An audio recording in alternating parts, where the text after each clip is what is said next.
All right, thank you so much for staying tuned. It's time for us to talk on what really transpired in the midterm election. We'll get to see Democrats coming up very, very strong, saying we are the mouthpiece of the people and are able to take back the lower house. Why for the Senate? It was Republican all through. America first. Some have their own mantra, they have their own logic, they have their own gimmicks, they have their own political message. America first. For the Republicans, why for the Democrats? Humanity first. America also is part of humanity, so if you can make humanity first, America also is first. But the Republicans, they made a very strong point about the economy, saying that the economy is vibrant, the economy is booming. They're not asking, what about human nature? That's why the Democrats. What about the migration policy? What about all those things that Barack Obama stood for? Healthcare. They named so many things. And of course, with the man Trump at the helm of affairs, he has done so much, both good and not so good. And American citizens, they are divided in the purview of opinion. With me here in the studio to throw more light on this discourse, talking about U.S. midterm election outcome, impact on Trump's administration, is Stanley Usaze. Welcome to the show. Thank you. A human rights activist, political analyst, both local and international politics. Stan is well grounded. Well, we've seen the midterm election because Americans, they always have this midterm election when it comes to 2 years. The administration of a new person or an old president, no matter what, they must really conduct an election to see how far the party is going. How do you feel about the outcome of the election? Yes, the outcome of this midterm election is a welcome development, not just for American people alone, but the entire international community. The truth of the matter is, if there is stability in the United States of America, you get some level of stability in the world. And looking at the election proper, you agree to the fact that it was a mere expression of an opinion about the performance standard of the Trump administration. Yes, we subscribe to the fact that during the Trump administration, there was economic prosperity in America, owing to the fact that before the advent of the Obama administration, we are aware of the economic recession that greeted the entire world, which started from the United States of America. So the Obama administration was able to create a well-orchestrated template that will better the economy. But you agree to the fact that there must be foundation laid in any economic structure that will take time to grow. So fortunately, Trump came in to consolidate on what Obama did, that you now have a more sustainable economy.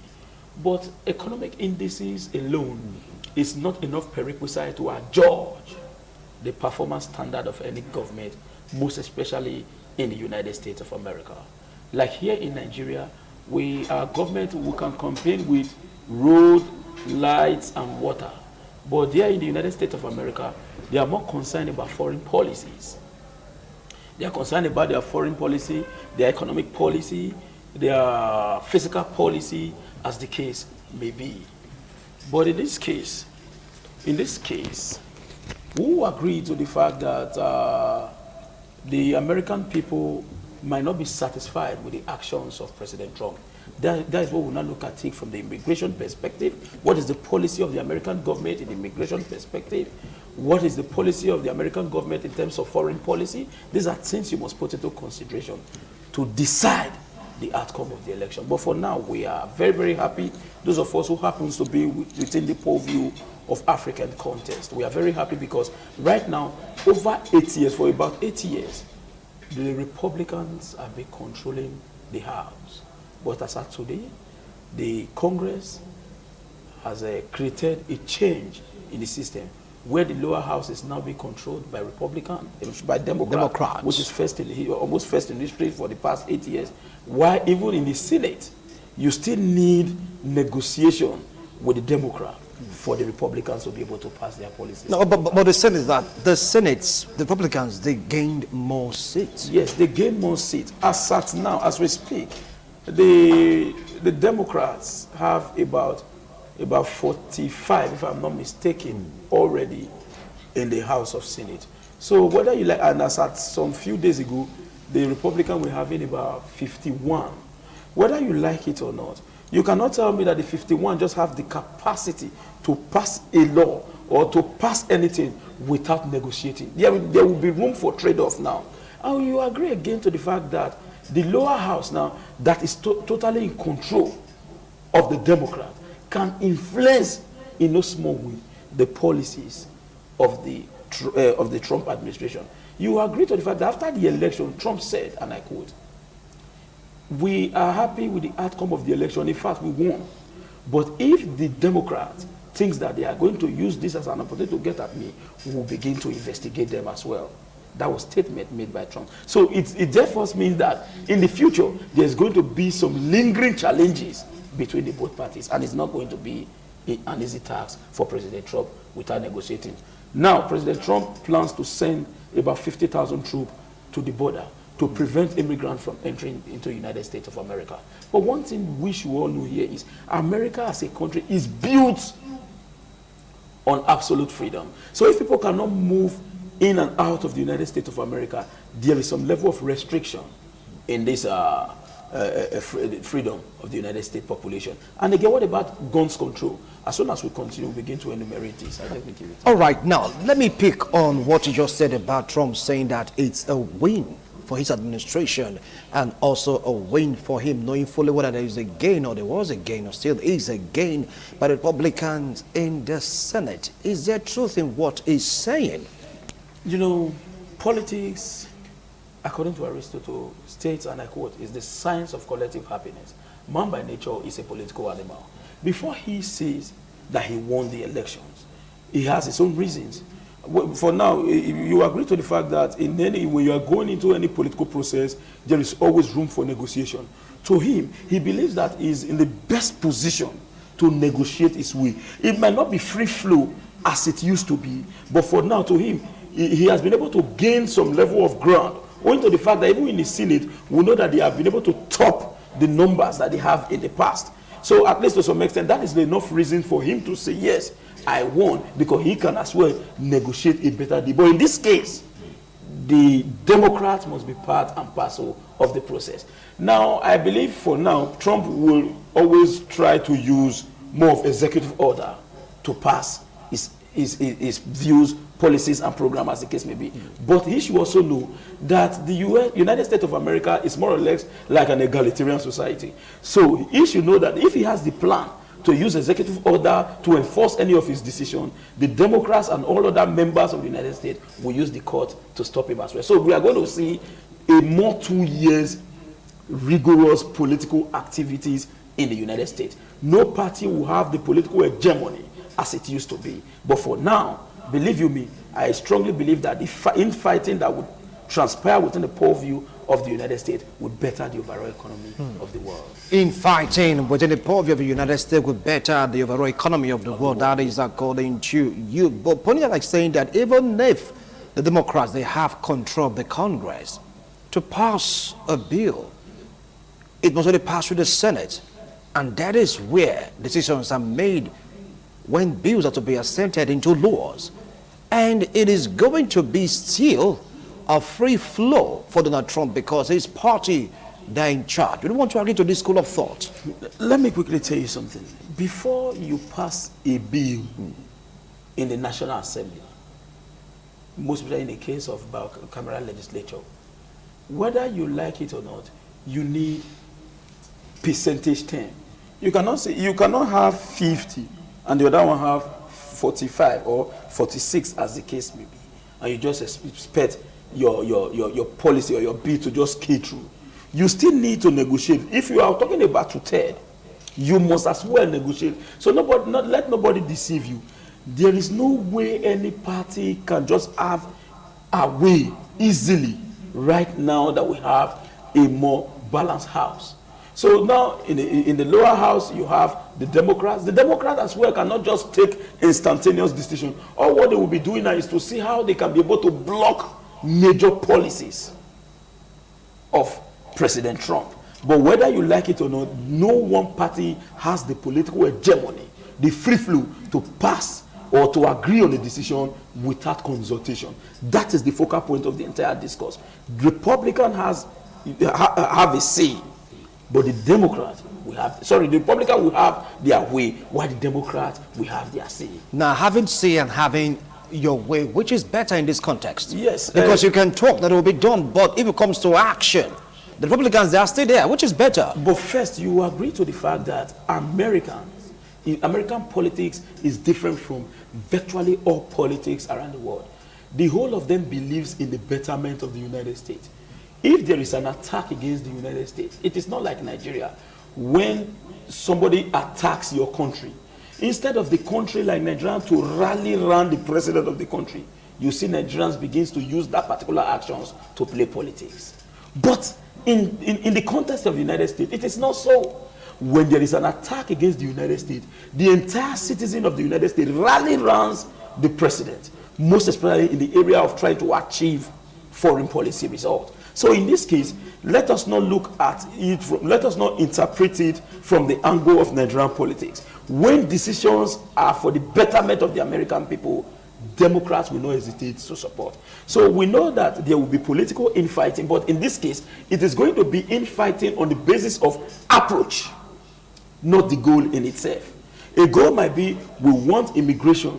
We want to ensure that we limit the number of persons that gets into the United States of America on a daily basis. And I believe the Republican and Democrat will agree to this. But the question now is, the Republican might say, we want to ensure that anybody that gets to the border, our military will shoot him. While the Democrat will say, no, when they get to the border, we will negotiate with them, let them know the reason why they will not be part of us, and they can go back. So this is the issue here is all about the approach. But the overall goal and objective will be accepted by the American people. Now, Paul, like saying that what we saw in the midterm election is the reflections of the yearnings of the Americans, because it's like they are turning towards Democrats. Is that a reflection of what's supposed to happen in the election where Donald Trump emerged victorious? Yes, first and foremost, the truth is, before now, you know, when any leader is getting into power, their popularity is always different from after getting into such power. Because one thing in life is, the most difficult thing to manage is human. And whether we like it or not, there is no way you can satisfy everybody 100%. But of a truth, when President Trump won the election, there is need for you to now analyze him holistically. You look at what is the economic policy of President Trump. You agree to the fact that when it comes to the issue of economy, President Trump have a very high approval rating in the economy. We know that as of now, this is right from history of the United States of America, this is the only time you have the lowest unemployment rate under Trump. But is employment enough? That is the question. Now, that is where you now look at immigration. You now look at gun control. The gun control. In this issue, the Second Amendment vested Americans with the impetus to bear arms. But right now, the Democrats are saying that the number of arms in the country is too much. Let us control arms. Republicans are saying, no, every American has the right to arms. And if you look at it critically, it is not the arms that kills. It is the people that use the arms that kills. So, if any country want to intimidate their citizen, the first thing they do is to disarm the citizen. I'll give you a classical example. Like here in Nigeria, we have been disarmed. We have been disarmed. So, but in the case of the United States of America, the citizens are capable, the citizens are ready to confront both external and internal subversion where necessary. But in this case, here, let's trickle it to our own part, here in Nigeria, here in Africa, our leaders are afraid that if people have the opportunity to bear arms with the nefarious and obnoxious actions of existing African government, there might be an invasion. But in the case of the United States of America, they strongly believe that the only way they can maintain absolute egalitarianism is for every citizen to be okay. I'll give a classical example. Do you know that if everybody have arms, there will be peace? Anyway, We'll throw more light on that in course of this discourse. You're drawing an analogy because that is what he really wants to do, talking about why it's like the Democrats retained, or let's say they got back the house they lost during the time of Barack Obama. Would you want to say that is due to the hard stance of Donald Trump on immigration policy that is a major contributing factor for the Democrats gaining back the house? Not really. Not really. The truth of the matter is, one thing we must agree is Trump lacks talking code. Talking code in what terms? When I say talking code, you know, in the world, nobody loves, majority of persons are against truth. Are you getting my point? In the world, majority of persons are against truth. But Trump is a kind of truthful person that is very, very fast to release statements. If you could recall a series of statements that has been released by President Trump, even Nigerians have collected their own fair share from the loose talk of President Donald Trump. He might be truthful, we know, but at least there are diplomatic tenets that restrict the use of some certain language. So imagine a president that comes out to say the women are like this. You agree to the fact that majority of women in the United States are not in agreement with President Trump. So forget about the economy. Look at all the other issues that borders on the interest of humanity. So that is the reactions of what you just saw in the midterm election is a reaction to the actions and inactions of President Trump in relation to immigration and human relation skill development. All right, now, if you take a look at the state of Arizona, where late John McCain was a senator for over the years, when he died, all of a sudden, because he just counted the result, a Democrat took over the Senate, replacing McCain. That was a Republican, though he's liberal. He is able to cut across political party lines. And right now, a Democrat is the one, the senator. Do you think that is a strong message to Trump's administration, a strong warning to the Democrats for a state, a constituent, so to speak, where Republicans have been there for decades, and now Democrats came into the scene? What was the relationship between John McCain and President Trump? Look at it from that angle. The only reason why the state of Arizona have been in the hands of Republicans is the individual that you have just cited, McCain. But the truth of the matter is, but he was a Republican. Yes, when McCain was alive, before he died, what was his statement? And when McCain died, did President Trump have direct access to make speech in the burial ceremony of McCain? You agree to instead, the McCain family preferred Obama to be there. So if you look at it from the angle, you know that there was already a paradigm shift in the politics of that particular state. They have refused to align with the ideology of President Trump. And again, let us be sincere to ourselves. Let us not forget the antecedent, what transpired before the emergence of President Trump. President Trump was not the preferable candidate for the Republican. President Trump came outside the multinationals, whether you like it or not. Multinationals, the Seven Sisters, and all that big corporations controls the U.S.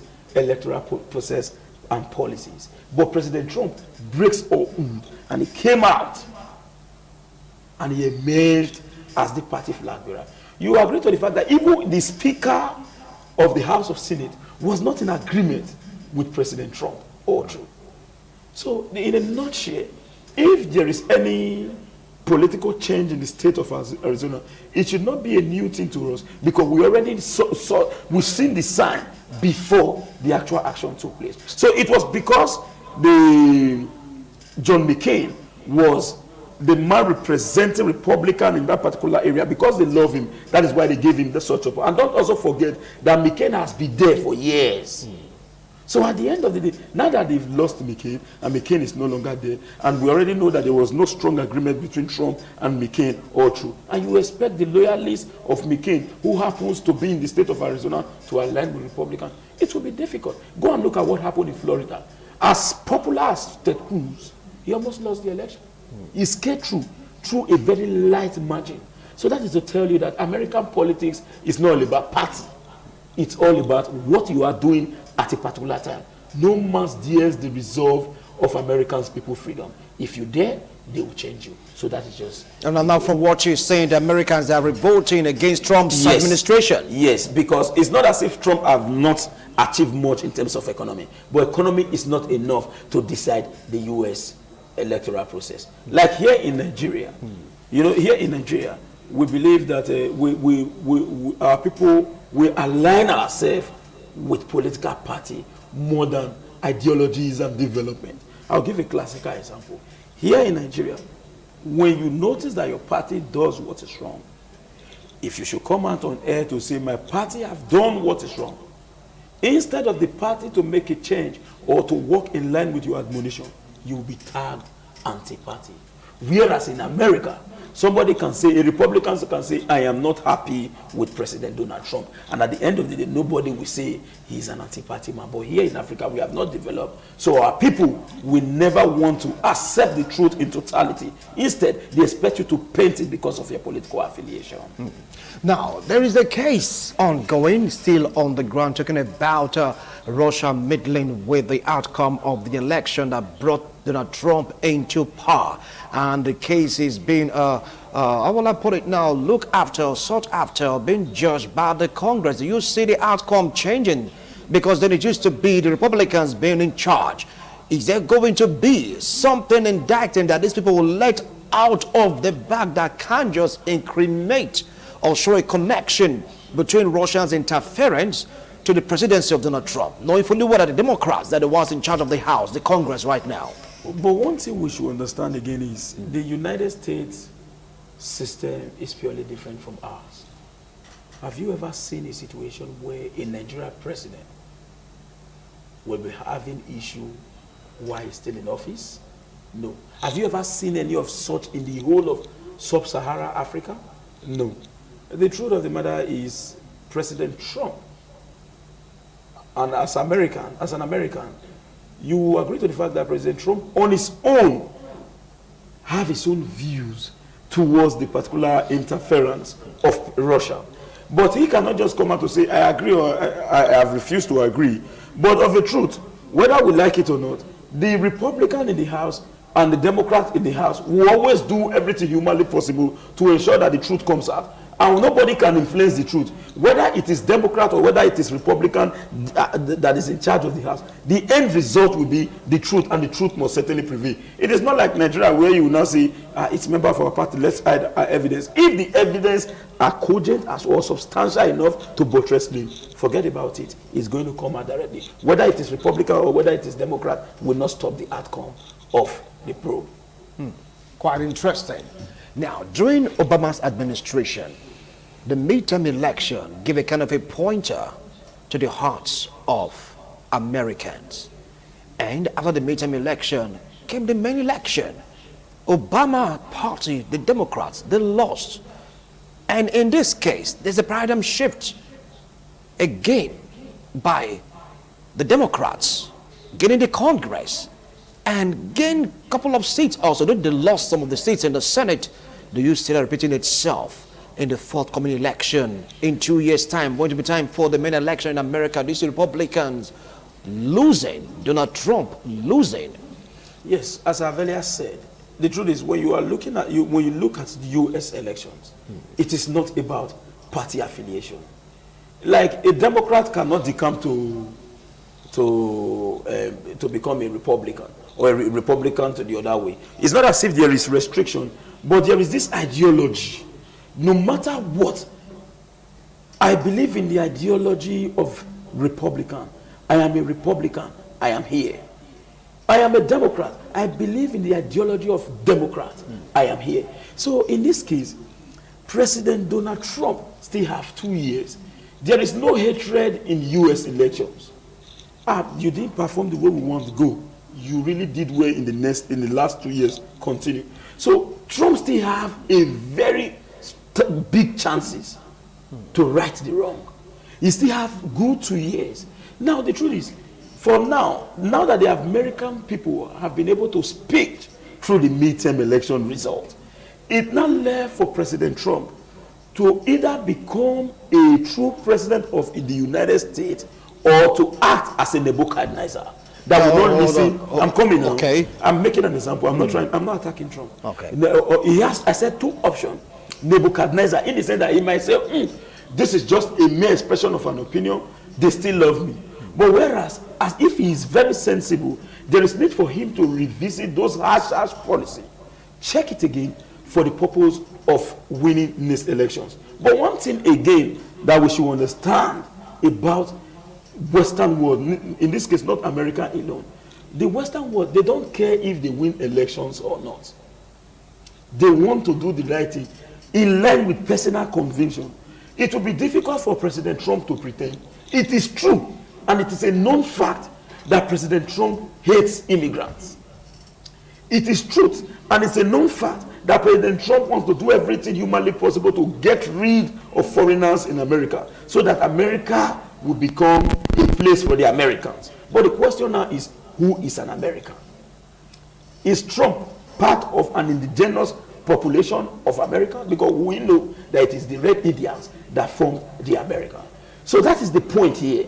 And you will agree to the fact, just recently President Trump stated that he will do everything humanly possible to ensure that the idea of having citizen by birth is stopped. So putting all this into consideration, a majority of those who are part of Democrats are mainly immigrants. So they will do everything humanly possible to fight to ensure that their interest is being protected. Whereas average Americans are saying, move on, country first, we support President Trump. So for now, I don't think we can decide the future of the elections. You cannot decide, but you can say it might or it might not. But let's wait and see what happens in the next year. After 1 year, now that they've concluded the midterm election, after 1 year, when you now assess the performance standard of President Trump, looking at public opinion in terms of opinion poll, at the end of the day, we cannot make an inference or anticipate the future after a year. But for now, I strongly believe that President Trump still has the ability to modulate this and to right the wrong, so that he can still win the confidence of American people. Now, talking about righting of wrongs, you see Donald Trump soft peddling on some of his policies that were termed harsh by Democrats and, of course, majority of Americans. For now, Trump has no option. Whether he chooses to subpedal or not, there is already a systematic mechanism on ground that will resist any actions or unilateral actions taken by President Trump. I'll give a classical example. Sometime early this year, when the government of Syria was accused of using sarin gas to bomb her citizens, before the U.S. Congress, before any report to the United Nations, President Donald Trump ordered about 150 missile attack, Tomahawk missile, against military base, Assad military base in Syria.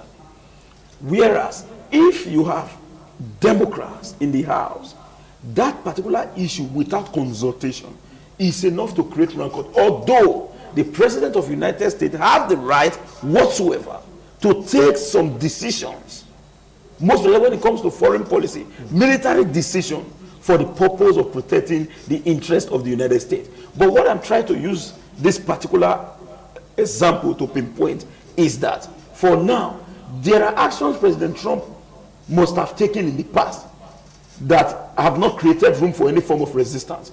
But for now, if such decision is taken, there will be fierce resistance because there is already an inbuilt mechanism in the United States polity that created room for the Democrats to speak and to go against some of the policy of Trump that they believe is not suitable for the American people. Yes, now you talked about the policies that they believe is not suitable for the American people being resisted by the Americans, but it's like Trump.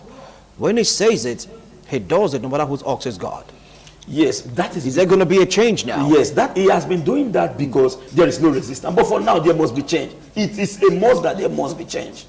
Trump can say, as at then, you agree to the fact that majority of Trump policy that was resisted, they resisted it through court. Through the court. The court said, the court said. But in this case, there are issues that will not even get to court. When the Trump Act, the House will refuse to agree. And again, you agree to the fact that President Trump have been threatened times without number with impeachment. Although we know that will not be possible anyway, Trump must certainly complete his tenure. But of are you sure with all the allegations of with the changing of power in the House of Congress? Because I was coming to that, do you say being impeached? Because there's a kind of a paradigm shift. The possibility of impeaching Trump is zero. Let nobody deceive us here. No, there is no way. Let me tell you, whether you like it or not, politicians are politicians. Politicians will certainly do everything humanly possible to ensure that their party remains in power. You need the assistance of a Republican to impeach President Trump. What I will agree to is this. At the end of President Trump's administration, before the next elections, President Trump might be greeted with much litigation. That I cannot determine. But for now, there is no way President Trump can be impeached. Just now, people are like saying that the reason why President Trump is like, waxing stronger and stronger because of his outward support for the state of Israel, that no matter what happened in the midterm election, it's not going to be a reflection of what happened to President Barack Obama's administration when the Democrat lost. How true is this theory? The truth of the matter is you cannot rule out Israel from the domestic politics of the United States. The highest lobby group in the United States remains AIPAC, owned by Israel. And as of today, anything that must take place in Washington is decided in Tel Aviv before Washington can take charge of such situation. In Tel Aviv or Jerusalem now? No, for now I still recognize the capital as Tel Aviv. But because to them is Jerusalem. No, excuse me. Do you know why? Yeah. President Trump has a right. That's why I'm saying that all African countries, all countries of the world need to grow and need to be strong. How can the decision of President Trump or the decision of America change the overall decision of the world? That shows that some persons in the world are still second-class citizens of the world. So in this case, I still recognize Tel Aviv as the capital of Israel. If President Trump say they now recognize Jerusalem as the capital of Israel, that is his own opinion. But let us not digress from the initial discourse.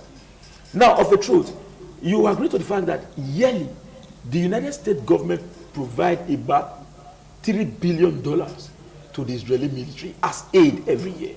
And before you can be, when you gain the support of AIPAC, you are going to remain. That is why I said that regardless of the resultant of what we saw in the midterm elections, if President Trump rights the identified wrongs, quote and unquote, there is every tendency that is going to return back to Washington. The truth is this. Israel is the kind of country that has a very strong, not just military power alone, a very strong political power and ability to negotiate. And President Trump has shown to Prime Minister Benjamin Netanyahu and the people of Israel that we are strongly with you. You will see what Netanyahu said after the new sanction was unleashed on Iran. Netanyahu said, and I quote, "We are happy that a real president of the United States have taken a drastic decision that nobody have been able to take right from the history of the United States." Are you getting the point? So now, Israel now is happy that the crippling sanction unleashed on Iran is enough to force Iran to quit anything that borders on nuclear activity. So in a nutshell, you cannot rule out Israel. Once Israel supports you, in America, you are going to have your way. So what you're saying right now, come let's say 2020, you have to still have the man Trump in the Oval Office. Is that what you're saying? Because of the support of Israel or the group you call AIPAC, the strongest lobby group?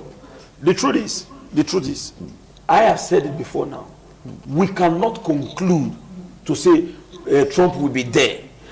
I still stated, and I quote, after they've completed the midterm election, Trump still have 2 years to right the wrong. What about in the course of the next 2 years?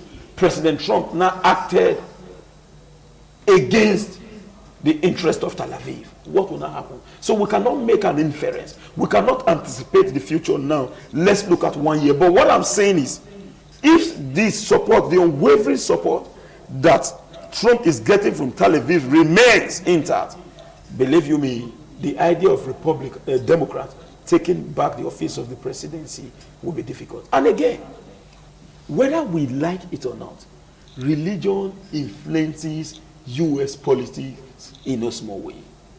When Trump came into power, he went immediately to the Capitol Hill. He introduced the return of Bible. I'm not trying to preach religion here. Are you getting the point? Introduced the return of the Bible. And whereas there are some group in the United States, mostly in Democrats, that believe in gayism, give freedom to all these people. So at the end of the day, you agree to the fact that majority of Americans are not in support of such. So whether midterm election or no midterm elections, the only controversy surrounding Trump right now is lack of talking code, as I've already said, and in fact, talking code in generality, and his harsh policies towards immigration. Trump stated in the recent past that if you throw a stone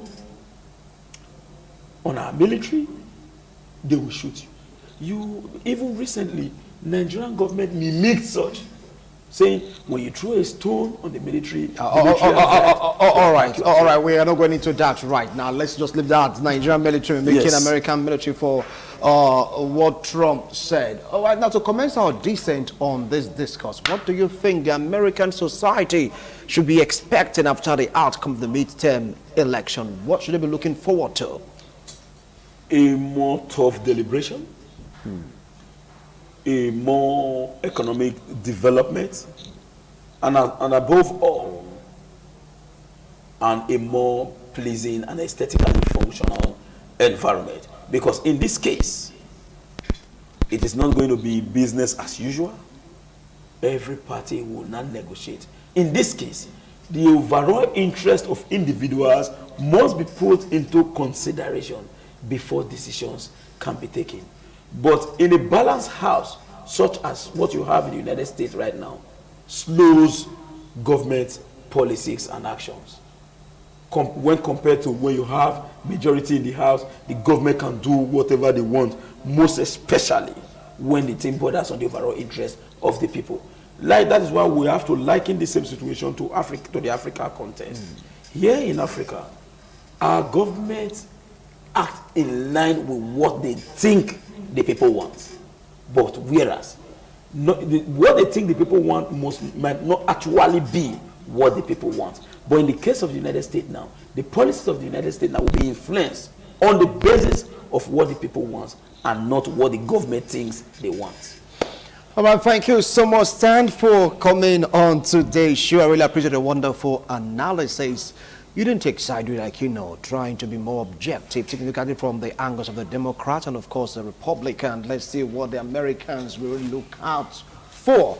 But right now, the results are out. You've seen Democrats taking back the Congress, but Republicans, they gain more ground on the Senate. But Arizona, the state of Arizona, where McCain, a Republican, late McCain Republican was, then has been taken over by a Democrat. What message is being sent by Americans to President Donald Trump? Let's just see how everything will eventually come out. Thank you once more for coming on today's show. I appreciate your wonderful analysis. Thank you very much. And that's it from all of us here in the studio. Bye for now.